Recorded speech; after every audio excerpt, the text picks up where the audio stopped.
we've now got the government pushing the Brit card, and they're now saying they're going to make it mandatory. So, i.e., if you don't take the digital ID, you won't be able to access any government services or pensions or healthcare. So basically making you an unperson.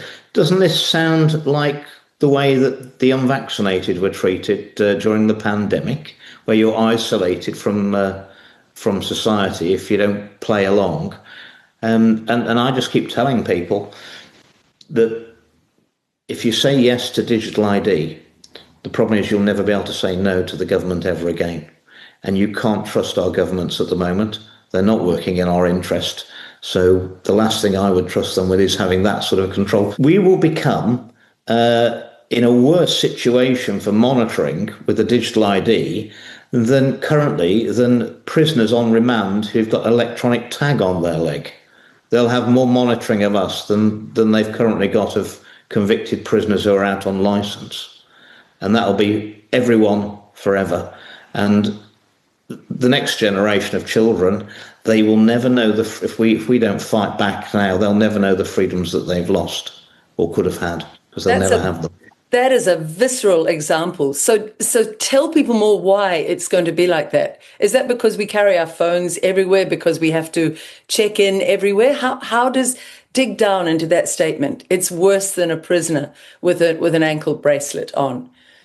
Well, because you'll have to put your digital ID in to even go onto the internet and access anything on YouTube or any other platform. So they'll know exactly what you're watching. They'll know exactly where you are all the time. When you go and do your shopping, what you're buying. They'll know everything about you. They'll recognise you in the street when you're walking about. They'll recognise you in your car when you're driving.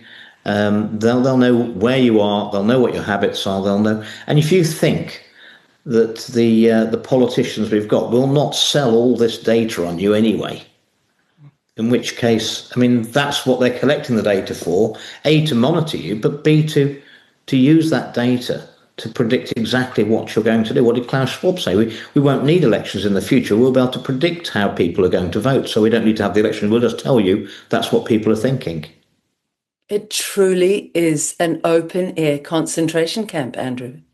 It will be, yes. It's a dystopian future, and it's coming in very quickly.